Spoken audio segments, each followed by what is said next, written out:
러시아가 전 세계 안보 분석가들을 경악하게 만든 충격적인 움직임을 보였습니다. 바로 이른바 최후의 날 항공기를 이란으로 전개한 것입니다. 이것은 단순한 상징적 신호가 아니라 극도로 심각한 전략적 메시지를 내포하고 있습니다. 이와 동시에 테헤란과 모스크바 사이에는 비밀스러운 공중 가교가 구축되었습니다. 이 경로를 통해 이란 영토에서 출발한 항공기들이 끊임없이 비행하며 막대한 양의 금과 외화, 그리고 가치 있는 자산들을 러시아로 실어 나르고 있습니다. 이것은 단순한 경제 활동이 아닙니다. 군사적 위험이 임박한 상황에서 자원을 보존하려는 필사적인 행동이자 위험 회피 전략입니다. 2월 21일 심각한 정보 유출이 시작되면서 이 작전의 실제 규모가 세상에 드러났습니다. 이란에서 전략적 비축 물자를 이동시키는 것은 모스크바와 테헤란이 금융 인프라가 공격받을 수 있는 대규모 분쟁 시나리오를 심각하게 준비하고 있음을 시사합니다.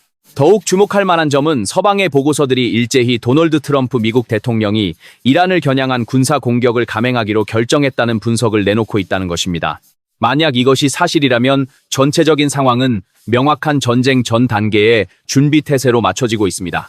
자산은 철수되고 병력은 재배치되며 외교 채널은 비밀 상태로 전환되었습니다. 중동은 2월에 접어들며 지정학적으로 극도로 민감한 단계에 진입했습니다.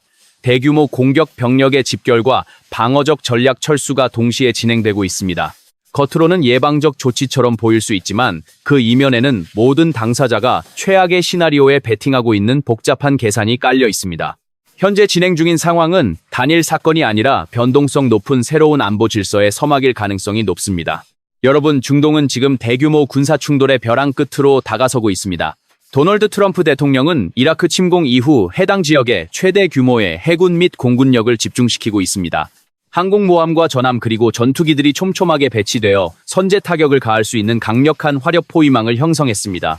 그러나 워싱턴은 공격력을 과시하는 동시에 매우 치밀한 계산 아래 또 다른 움직임을 보이고 있습니다. 바로 시리아 동북부에 노출된 기지에서 지상군을 신속히 철수시키고 이라크 서부와 쿠르드 지역에 더 견고한 기지로 병력과 장비를 재배치하여 기습 공격의 위험을 최소화한 것입니다. 이러한 움직임은 정밀 타격 화력을 통한 원거리 공격을 준비하면서 동시에 지상에서의 취약점을 줄이려는 이중 전략을 보여줍니다. 한편 모스크바도 이 사태를 방관하고 있지 않습니다. 크렘린궁은 이란에서 두 가지 측면의 전략을 동시에 전개하고 있습니다. 식별 장치와 항로 추적 장치를 끈 채 대형 군용 수송기를 이용한 공중 가교를 가동하여 첨단 방어 시스템을 테헤란으로 인도하고 있습니다. 이는 러시아가 공습 위험에 대비해 이란의 방공망을 긴급히 강화하고 있다는 신호입니다. 동시에 러시아는 비상사태부를 통해 외교관과 관료, 그리고 핵 전문가들을 이란 영공 밖으로 대피시키는 절차를 가동했습니다. 방어력 증강과 민감한 인력의 철수가 결합된 이 상황은 모스크바의 명확한 판단을 반영합니다.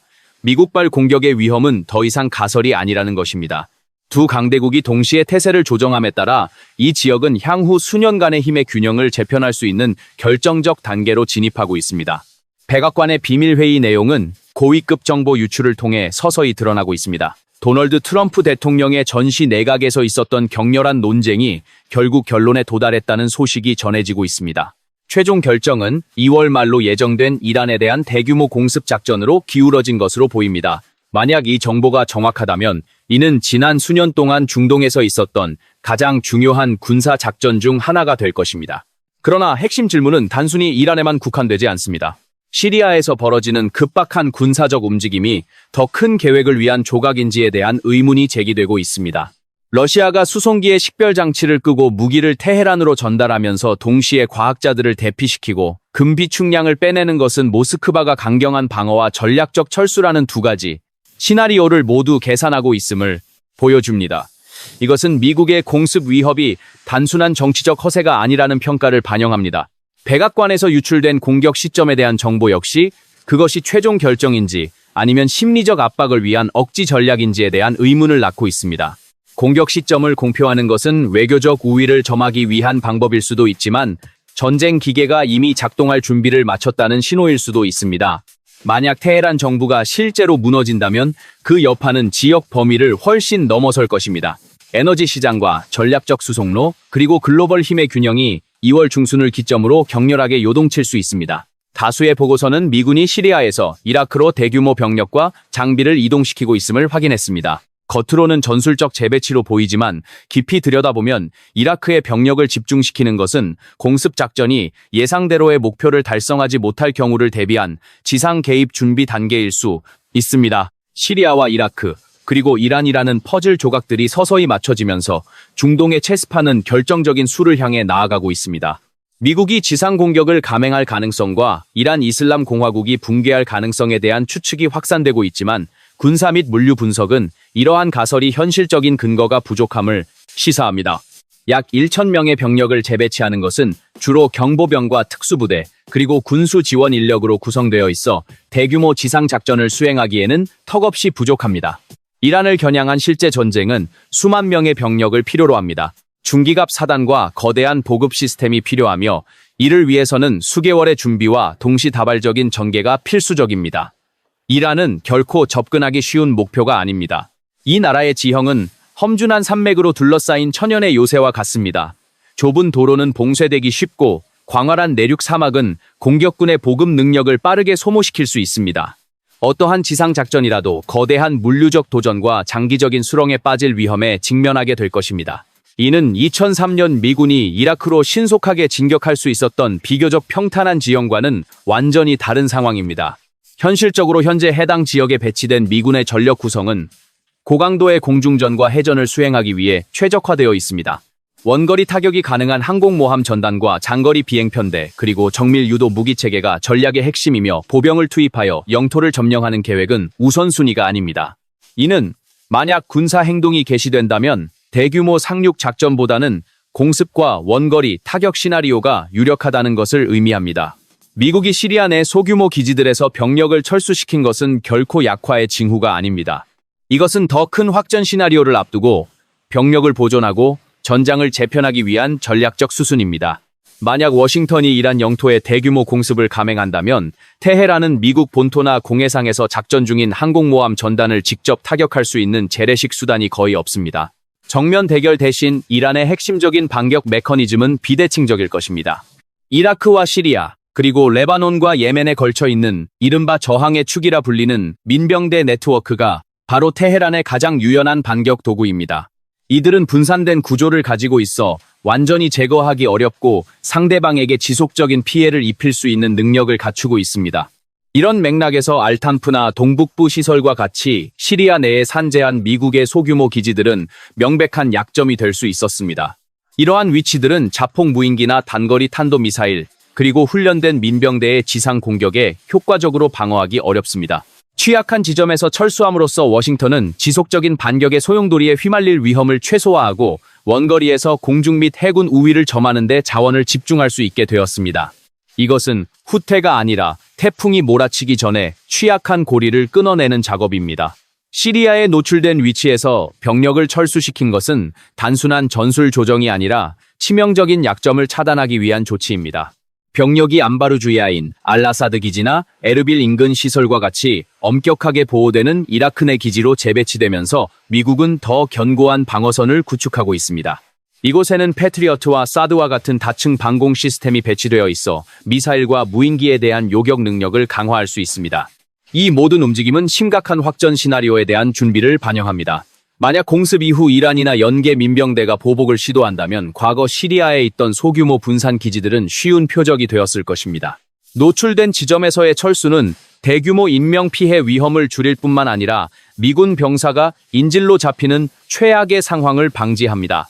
미군 병사가 인질이 되는 상황은 워싱턴 정계에 엄청난 충격을 줄 수 있는 사건이기 때문입니다. 더 넓은 그림에서 보면 중동은 결정적인 전환점을 향해 나아가고 있습니다. 미국과 러시아 양측의 군사적, 외교적, 전략적 움직임은 모두 상승하는 긴장의 소용돌이 속에서 철저히 계산된 준비가 진행되고 있음을 보여줍니다. 만약 충돌 시나리오가 현실화된다면 그 여파는 지역 전장에만 머무르지 않고 세계 경제와 안보로 확산될 것입니다. 지금은 작은 움직임 하나가 예측 불가능한 연쇄 반응을 일으킬 수 있는 시기입니다. 간단히 말해 워싱턴은 체스판을 정리하는 전략을 실행하고 있습니다. 큰 타격을 가하기 전에 약점과 취약한 목표물을 주도적으로 제거하는 것입니다. 통제 가능한 방식으로 병력을 축소함으로써 군사 기획자들은 포위될 위험이 있는 기지를 구조해야 하는 의무에서 벗어날 수 있습니다. 취약한 연결고리가 제거되면 이란을 겨냥한 공습 작전은 병력 분산에 대한 압박 없이 최대 강도로 전개될 수 있습니다. 그러나 러시아가 이란 내부에서 다층적이고 모순적인 반응을 보이기 시작하면서 상황은 급격히 복잡해지고 있습니다. 모스크바는 방어 지원을 강화하는 동시에 예방 조치를 취하고 있는데 이는 억지력 확보와 이익 보존을 동시에 추구하는 전략을 보여줍니다. 이 배경은 2025년 초 러시아와 테헤란이 20년간 유효한 포괄적 전략 동반자 협정을 체결했다는 점에서 더욱 주목할 만합니다. 모스크바에게 이란은 단순한 지역 파트너가 아니라 우크라이나 분쟁 등에서 수천 대의 무인기와 탄도미사일을 제공한 중요한 전략적 동맹입니다. 따라서 이란 이슬람 공화국에 대한 생존 위협은 곧 러시아의 전략적 이익에 대한 직접적인 위험을 의미합니다. 워싱턴이 타격을 준비할 때 모스크바는 자신들이 이 체스판에서 물러나 있을 수 없음을 이해하고 있습니다. 최근 1년의 행동을 분석해보면 모스크바가 이란에서 철저히 계산된 리스크 헤징 전략을 실행하고 있음이 드러납니다. 한편으로는 미국의 공격 위험에 대비해 테헤란의 방어 능력을 강화하고 다른 한편으로는 이란 정권이 심각한 타격을 입을 최악의 시나리오를 대비하고 있습니다. 이는 동맹을 지원하면서도 자신의 전략적 이익을 보존하려는 이중 접근 방식으로 1월 초부터 시작되어 2월 중순에 이르러 눈에 띄게 가속화되었습니다. 공개 출처 분석가들과 항공 추적 시스템은 러시아의 대형 군용 수송기가 테헤란의 이맘 호메이니 국제공항과 메흐라바드 공항에 착륙하는 횟수가 급증했음을 포착했습니다. 이러한 비행에는 주로 일류신 276과 안토노프 124 수송기가 투입되고 있는데 이들은 중장비를 수송할 수 있는 전략적 플랫폼입니다. 주목할 점은 많은 항공기가 서방의 감시를 피하기 위해 이란 영공에 진입하기 전 식별 및 위치 추적 장치를 끄고 비정상적인 경로로 비행한다는 것입니다. 주력 전차나 이동식 조기 경보 레이더 시스템, 그리고 대량의 탄약을 운송하도록 설계된 수단들이 동원되고 있다는 사실은 이것이 통상적인 상업 활동이나 외교 활동이 아님을 보여줍니다. 이것은 첨단 군사 장비를 긴급하게 인도하는 작전의 징후입니다. 모스크바가 충돌 위험을 더 이상 가볍게 볼 수 없는 수준으로 평가하고 있음을 반영합니다. 분석가들은 러시아의 비밀 공중 가교가 단순한 상징이 아니라 이란의 통합 방공 시스템을 긴급히 강화하기 위한 작전이라고 판단하고 있습니다. 추측의 핵심은 모스크바가 S-400 장거리 방공 미사일 시스템의 인도를 가속화하고 있다는 가능성입니다. 이 시스템은 스텔스 표적을 탐지할 수 있으며 원거리 공습을 방해하고 무력화하기 위한 첨단 전자전 시스템까지 포함될 수 있습니다. 또한 이란이 최근 인수한 수호이 35 전투기 운용에 필요한 핵심 부품들도 우선순위 목록에 있을 수 있습니다. 일부 비행이 벨라루스를 경유해 등록된 점도 주목할 만한데 이는 군사 화물의 직접적인 출처를 숨기기 위한 그럴듯한 부인 수단으로 활용됩니다. 이러한 방식은 모스크바가 국제적인 정치적 압박을 최소화하면서도 전체 공수작전에 대한 통제권을 유지하는 데 도움을 줍니다. 그러나 이 공중 가교의 반대 방향, 즉 돌아오는 항공편이 싣고 가는 것이 더 큰 관심을 끌고 있습니다. 많은 보고서는 항공기들이 빈손으로 돌아가지 않고 이란에서 러시아로 막대한 양의 금과 외화 비축분, 그리고 유동 자산을 싣고 가고 있다고 주장합니다. 만약 이것이 사실이라면 이는 테헤란 지도부가 군사 작전 후 경제가 마비되거나 권력 구조가 심각한 손실을 입을 경우를 대비해 재정적 생명줄을 구축하고 있다는 신호일 수 있습니다. 무기와 자산이 동시에 이동하는 이 상황은 단순한 방어 준비를 넘어 생존을 위한 모든 시나리오를 계산하고 있음을 보여줍니다. 가장 충격적인 전개는 2월 16일 특별한 투폴레프 214 항공기가 이맘 호메이니 국제공항에 예고 없이 착륙했을 때 발생했습니다. 이것은 일반적인 관료 수송용 항공기가 아닙니다. 흔히 최후의 날 항공기라고 불리는 이 기체는 특별히 보호되는 공중지휘통제센터입니다. 긴장이 고조되는 시점에 테헤란에 이 항공기가 등장한 것은 수많은 전략적 추측을 불러일으켰습니다. 이 유형의 항공기는 대규모 전쟁이나 핵 위기와 같은 심각한 비상사태 속에서 국가 지휘 능력을 유지하도록 설계되었습니다. 전자기 펄스 방호 기능을 갖추고 있으며 고도로 암호화된 위성 통신을 통합하여 지상 인프라가 마비된 상황에서도 연결을 유지할 수 있습니다. 이러한 지휘 플랫폼을 러시아 영토 밖으로 전개한 것은 의존적인 행위가 아니라 안보 평가의 심각성을 반영하는 것입니다. 테헤란의 투폴레프 214가 나타난 것은 러시아의 고위 군사 지휘관과 정보 관리, 그리고 위기 관리, 전문가들이 이란군 총참모부와 조율하기 위해 직접 현장에 도착했을 가능성을 시사합니다. 임무에는 공동 비상계획 수립과 실시간 정보 공유 메커니즘 구축, 그리고 미국의 전개 활동에 대한 러시아 위성 조기 경보 데이터의 접근 권한을 제공하는 것이 포함될 수 있습니다. 만약 그렇다면 이것은 단순한 기술 지원이 아니라 결정적인 순간에 두 국가 간의 군사적 연계를 획기적으로 격상시키는 조치입니다. 최근의 전개는 모스크바와 테헤란 간의 안보 관계가 전통적인 무기 거래의 틀을 훨씬 넘어섰음을 보여줍니다. 비행 지휘 센터의 전개와 조기 경보 데이터 공유 강화, 그리고 직접적인 기술 지원은 잠재적인 공격에 대응하기 위한 실제적인 작전 협조 수준을 반영합니다. 이것은 더 이상 서류상의 협력이 아니라 운용 단계에서의 결합입니다.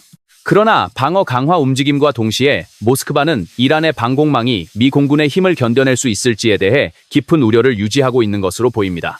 가장 명확한 징후는 러시아 비상사태부가 높은 준비 태세를 유지하며 시민과 전략적 인력의 긴급 대피 계획을 준비하고 있다는 점입니다. 보고에 따르면 러시아가 건설하고 운영을 지원하는 이란 유일의 가동 중인 민간 원자력 시설인 부쉐르 원전에서 러시아 전문가들을 철수시키기 위해 전용기가 이란 영공 접근을 요청했습니다. 러시아 국영 원자력 기업인 로사톰은 이 시설에 대한 어떠한 공격도 그것이 직접적이든 전쟁의 부수적 피해이든 걸프 지역 전체에 심각한 방사능 재앙을 초래할 수 있다고 공개적으로 경고한 바 있습니다. 이는 모스크바가 군사적 측면뿐만 아니라 통제 불능 상태로 빠질 수 있는 환경적 지정학적 파급 효과까지 고려하고 있음을 보여줍니다. 대피 계획을 가동한 것은 러시아가 인력 보호를 최우선 순위로 두었으며 미국의 대규모 공습 위험을 완전히 현실적인 것으로 평가하고 있음을 의미합니다. 모스크바가 이란의 방공망이 뚫릴 가능성을 배제하지 않고 자국 전문가와 전략적 이익을 보호하기 위한 대피 계획을 세웠다는 사실은 이란 지도부에게도 시사하는 바가 큽니다. 외교의 문이 서서히 닫히고 군사적 압박이 가중되는 상황에서 테헤란 또한 가만히 있지 않았습니다. 이란 지도부는 두 가지 방향의 전략을 가속화하고 있습니다. 한편으로는 핵심 전략 자산을 강화하고 보호하는 것이며 다른 한편으로는 비대칭적인 해군 억지력을 증강하여 지역 내적의 수송로와 이익을 압박하는 것입니다. 테헤란은 지상에 고정된 구형 방공 시스템들이 미국의 스텔스 전투기와 정밀 유도 무기의 공격 앞에서 빠르게 무력화될 수 있음을 잘 알고 있습니다. 따라서 현재의 전략은 단순한 수동적 방어를 넘어 남아있는 능력을 요새화하고 동시에 비대칭적인 보복 수단을 준비하는 것입니다. 첨단 기술 대결의 단계로 접어들면서 이란은 적의 압도적인 우위를 상쇄하기 위해 가능한 모든 수단을 동원하고 있습니다. 공습 위험에 직면한 생존 경쟁 속에서 이란은 국가 자원을 총동원하여 말 그대로 핵시설과 탄도미사일을 지하 깊은 곳에 묻어버리고 있습니다. 최신 위성 사진은 이스파한 핵단지에서 밤낮으로 물류 활동이 진행되고 있음을 보여줍니다. 터널 입구는 보강되고 매립되었으며 방호벽은 놀라운 속도로 강화되고 있습니다. 그러나 현재 미군 기획자들의 관심이 집중된 곳은 이스파한이 아니라 나탄즈, 우라늄 농축시설 남쪽에 위치한 이른바 피객스산이라 불리는 거대한 공사 현장입니다. 이곳에서 이란 기술자들은 단단한 화강암산을 뚫고 들어가 지하 80에서 100m 깊이의 거대한 지하 복합단지를 건설하고 있습니다. 이 깊이는 무작위로 정해진 것이 아니라 철저한 계산의 결과입니다. 이 수준은 미국 무기고에 있는 가장 강력한 벙커 버스터 폭탄의 직접적인 타격을 견딜 수 있도록 설계되었습니다. 미국의 GBU-57은 무게가 약 13,600kg에 달하며 B2 스피릿 스텔스 폭격기만이 탑재할 수 있는 특수 무기입니다. 만약 피객스산의 공사가 예정된 깊이와 구조에 도달한다면 그것은 이란의 핵 능력을 무력화하려는 모든 정밀 타격 계획에 거대한 도전이 될 것입니다.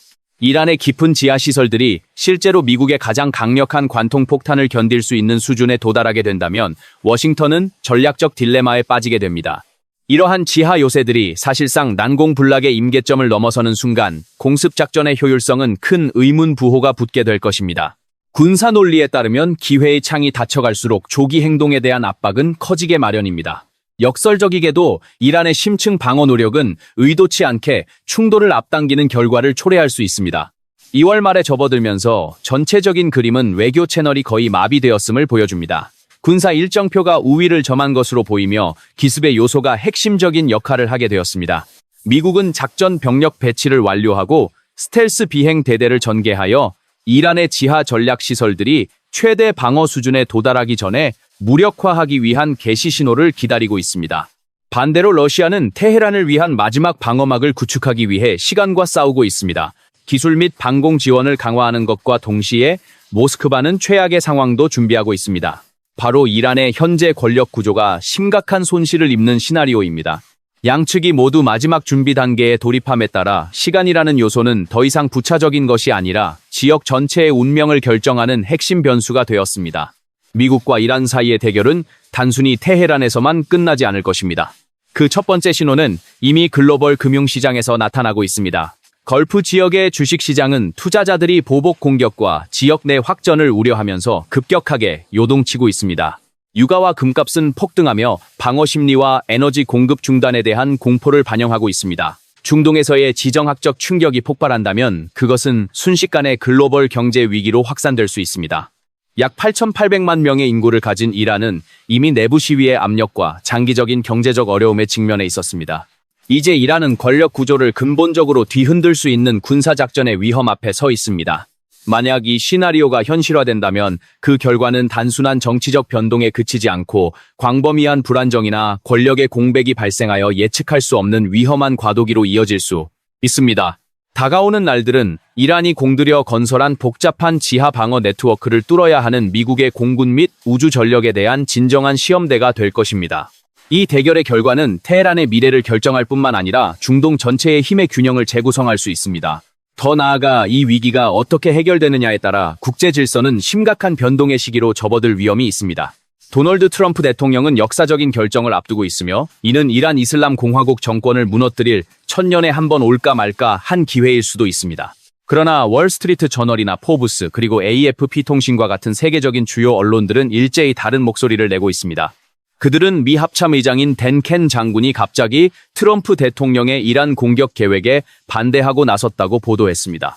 그 이유는 막대한 인명피해와 경제적 타격, 그리고 장기전으로 빠질 위험 때문입니다. 과연 상황은 어떻게 전개될까요? 이것은 절호의 기회이며 이란 내부에서도 균열이 발생하고 있습니다. 최고 지도자 하메네이로부터 외교와 군사에 대한 전권을 위임받은 알리 라리자니가 그 중심에 있습니다. 만약 미국이 공격한다면 그가 총사령관으로서 군사작전을 지휘하고 저항을 이끌게 될 것입니다. 86살의 하메네이를 대신해 실질적인 권력을 쥔 그가 과연 이란을 구원할 수 있을지 아니면 몰락을 가속화할지는 지켜봐야 할 일입니다. 그러나 최고사령탑의 지위를 부여받은 이 인물에 대해 충격적인 진실이 드러났습니다. 전쟁을 준비하면서도 정작 그 자신은 승리를 확신하지 못하고 있다는 사실입니다. 독립탐사 보도에 따르면 알리 라리자니는 무려 5억 달러에 달하는 막대한 자금을 해외로 빼돌린 정황이 포착되었습니다. 이스라엘 채널 14 등에서 활동하는 탐사 기자들은 혁명수비대 고위 관료들이 국가 재정을 고갈시키며 자산을 싱가포르와 모스크바 그리고 두바이 등지로 옮기고 있다고 폭로했습니다. 특히 라리자니는 암호화폐와 금 그리고 현금을 이용한 복잡한 거래 방식을 통해 자금을 세탁하고 싱가포르의 투자회사 계좌를 거쳐 최종적으로 두바이로 자산을 이동시킨 것으로 추정됩니다. 전쟁이 임박한 시점에 국가의 2인자가 이러한 행동을 보인다는 것은 이란의 최고 엘리트층 내부에서도 정권의 생존 가능성에 대해 깊은 회의감을 가지고 있음을 시사합니다. 그들은 이란이 무너질 것을 대비해 미리 구명보트를 준비하고 있는 것입니다. 그러나 라리자니의 위험성은 단순히 부패에만 있지 않습니다. 그는 철저한 탄압의 설계자이기도 합니다. 지난 1월 8일과 9일 이란 역사상 가장 큰 규모의 시위가 발생했을 때 시위대를 무자비하게 진압하고 학살을 주도한 인물이 바로 그입니다. 그는 과거 중국의 떼단먼 사태에서 영감을 받아 시위대를 향해 유혈 진압을 감행함으로써 권력을 공고히 했습니다. 지금 그는 군사와 외교, 그리고 핵 협상과 러시아 및 중국과의 동맹 관리까지 모든 권한을 손에 쥐고 사실상 이란을 통치하고 있습니다. 이는 독재 정권이 권력을 유지하는 전형적인 방식입니다. 과거 테헤란의 도살자라 불렸던 에브라힘 라이시 전 대통령처럼 라리자니 또한 국민의 피를 통해 자신의 입지를 다지고 있습니다. 한편 86살의 최고 지도자 하메네이는 자신의 죽음과 그 이후를 준비하고 있습니다. 그는 암살과 급변 사태에 대비해 매우 독특한 계승 계획을 수립했습니다. 단순히 한 명의 후계자를 지정하는 것이 아니라 만약의 사태를 대비해 사중의 예비 인력을 지정한 것입니다. 이는 2025년 6월 이스라엘과의 12일 전쟁 당시 이란의 군사 및 핵 분야 핵심 인물들이 연이어 제거당했던 트라우마에서 비롯된 것입니다. 지도부가 한순간에 증발해버릴 수 있다는 공포 속에서 그는 독재자의 예비 명단을 4단계나 만들어 놓는 전례 없는 인사 시스템을 가동하고 있습니다. 정권이 외부의 적과 전쟁을 준비하는 동안 내부에서는 또 다른 전쟁이 벌어지고 있습니다. 대학 개강 시즌인 9월 21일과 22일 학생들은 학교로 돌아오자마자 억눌린 분노를 표출하며 시위에 나섰습니다. 과거에는 경고 사격이나 최루탄으로 대응했던 것과 달리 이번에는 정권이 즉각적인 실탄 사격으로 대응했습니다. 이는 시위가 걷잡을 수 없이 확산될 것을 두려워한 지도부의 공포가 얼마나 극에 달해 있는지를 보여줍니다. 그들은 더 이상 관망할 여유가 없으며 초기에 무력으로 짓밟지 않으면 정권이 무너질 수 있다는 절박함을 느끼고 있습니다. 이러한 내부의 혼란은 군사적 무능으로까지 이어지고 있습니다. 최근 발생한 이란 공군 F4 전투기 추락 사고는 단순한 기체 결함이 아니었습니다. 충격적이게도 혁명 수비대가 아군의 전투기를 적기로 오인하여 지대공 미사일로 격추한 사건이었습니다. 미군의 스텔스기나 공습에 대한 공포가 극에 달한 나머지 식별 절차를 무시하고 아군에게 미사일을 발사한 것입니다. 다행히 부조종사는 생존했지만 조종사는 사망했습니다. 가뜩이나 운용 가능한 전투기가 부족한 이란, 공군에게 아군 사격으로 인한 전투기 손실은 뼈아픈 타격입니다. 이것은 현재 이란군 지휘 통제 시스템이 극도로 불안정하고 병사들이 패닉 상태에 빠져 있음을 보여주는 결정적인 증거입니다. 가난하고 장비가 부족한 군대가 공포에 질려 스스로를 공격하는 상황은 전쟁 수행 능력에 대한 심각한 의문을 제기합니다. 이러한 열세를 만회하기 위해 이란은 심리전에 의존하고 있습니다. 혁명 수비대는 최근 인공지능 기술을 활용해 제작한 선전 영상을 공개했습니다. 영상 속에서는 이란의 미사일이 요르단의 미군 기지를 타격하고 F-35 스텔스 전투기와 MQ-9 리퍼 무인기를 파괴하는 장면이 담겨 있습니다. 그러나 이것은 실제 능력이 아닌 가상의 승리일 뿐입니다. 인공지능으로 만든 영상으로 위협을 가하려 한다는 것 자체가 역설적으로 그들이 가진 실제 재래식 전력이 얼마나 빈약한지를 방증합니다. 물론 이란은 가짜 영상만 만든 것은 아닙니다. 인권단체들의 보고에 따르면 서부 국경지대에는 실제 중화기와 미사일 시스템이 배치되고 있습니다. 위성사진에는 러시아제 S-300 방공 시스템의 전개 모습도 포착되었습니다. 그러나 전문가들은 이 시스템들의 실효성에 의문을 제기합니다. 지난 교전에서 이미 많은 시스템이 파괴되거나 성능이 저하되었기 때문입니다. 일부 레이더 신호가 잡히지 않는 것으로 보아 배치된 장비 중 상당수는 플라스틱으로 만든 모조품일 가능성도 제기되고 있습니다. 진짜든 가짜든 이러한 움직임은 이란이 미국의 공격을 기정사실화하고 있음을 의미합니다. 트럼프 대통령은 기자회견에서 이란에 대한 제한적 군사 공격 가능성을 묻는 질문에 검토 중이라는 짧지만 강력한 답변을 남겼습니다. 이 한마디는 사실상 공격 계획이 책상 위에 있음을 인정한 것입니다. 하메네이는 자신의 유언장을 준비하고 있고 엘리트들은 자산을 해외로 빼돌리고 있으며 군대는 공포에 질려 아군을 격추하고 있습니다. 이란 이슬람 공화국은 그 어느 때보다 취약한 상태에서 운명의 시간을 기다리고 있습니다. 이제 남은 질문은 하메네이 정권이 무너질 것인가가 아닙니다. 이 위기 속에서 이란이라는 국가 자체가 온전히 생존할 수 있을지가 문제입니다. 이제 모든 신호는 하나의 결론을 가리키고 있습니다. 워싱턴과 모스크바 그리고 테헤란의 시계는 동시에 자정을 향해 달려가고 있습니다. 이란이 국가적 생존을 걸고 지하 요새를 구축하는 동안 세계 경제는 폭풍 전야의 고요 속에 잠겨 있습니다. 만약 호르무즈 해협이 봉쇄되거나 이란의 석유 시설이 불길에 휩싸인다면 그 충격은 단순히 중동 지역에 머무르지 않을 것입니다. 전 세계 에너지 공급망의 동맥이 끊어지는 것과 다름없으며 이는 인플레이션과 공급망 붕괴라는 거대한 경제적 쓰나미를 몰고 올 것입니다. 이미 국제 금값과 유가의 급격한 변동은 시장이 최악의 시나리오를 선반영하고 있음을 보여줍니다. 투자자들은 안전자산으로 대피하고 있으며 각국 정부는 비상에너지 계획을 점검하고 있습니다. 이것은 단순한 국지전이 아니라 글로벌 경제 질서를 뒤흔들 수 있는 메가톤급 충격입니다. 미국이 시리아의 소규모 기지들을 폐쇄하고 병력을 이라크의 요새화된 기지로 집결시킨 것은 체스판 위의 말들을 정리하는 마지막 수순으로 해석됩니다. 공격에 방해가 될 수 있는 취약한 말들을 치워버림으로써 미군은 후방의 안전을 확보하고 전방을 향해 거침없이 화력을 투입할 준비를 마쳤습니다. 러시아 또한 이 냉혹한 현실을 직시하고 있습니다.